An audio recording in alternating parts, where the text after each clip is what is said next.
घमंड। महेंद्र जी पारीक की कहानी, हमारी आवाज़ और हमारी जुबानी। एक राज्य के राजा ने अपने बढ़ती उम्र को देखकर यह फैसला किया कि वह राजपाट से संन्यास ले लेगा, परंतु उसका कोई पुत्र नहीं था जिसे वह राज्य सौंपकर जिम्मेदारी से मुक्त होता। राजा की एक पुत्री थी जिसकी विवाह की योजना भी राजा को बनानी थी।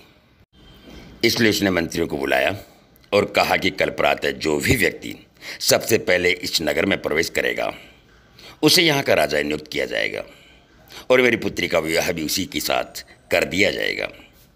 फिर अगले दिन राज्य के सैनिकों ने फटे हाल कपड़े पहने एक युवक को लेकर के आए और उसका राज्याभिषेक किया गया।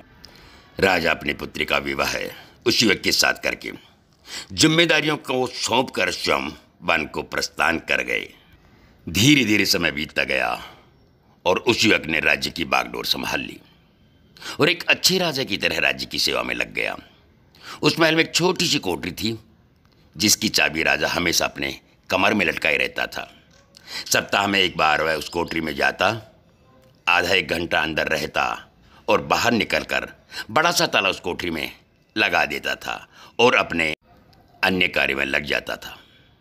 इस तरह राजा के बार बार उस कमरे में जाने से सेनापति को अचंभा होता कि राज्य का सारा खजाना, सारे रत्न मणि हीरे जवाहरात तो खजांची के पास हैं, सेना की शस्त्रागार की चाबी मेरे पास है और अन्य बहुमूल्य कागजातों की चाबी मंत्री के पास है। फिर छोटी सी कोठरी में ऐसा क्या है जो राजा जहाँ हर सप्ताह अंदर जाता है और थोड़ी देर बाद बाहर निकल आता है।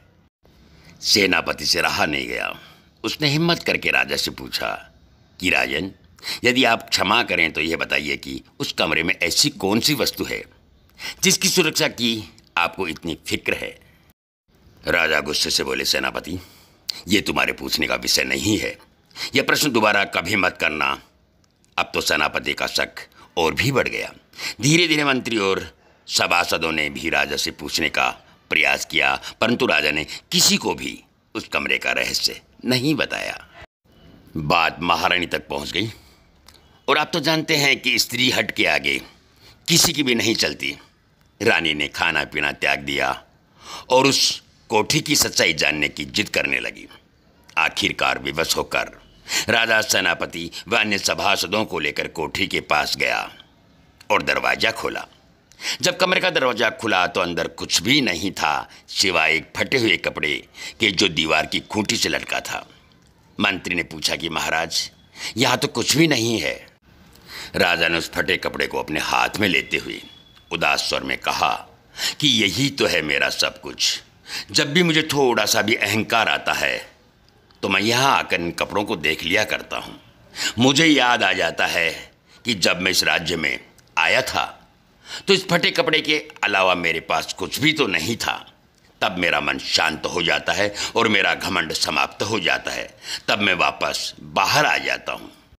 तो ये था संकलन महेंद्र जी पारीक का और आवाज़ और जुबानी हमारी। पूर्णमल पारीक, आपका जवान भाई।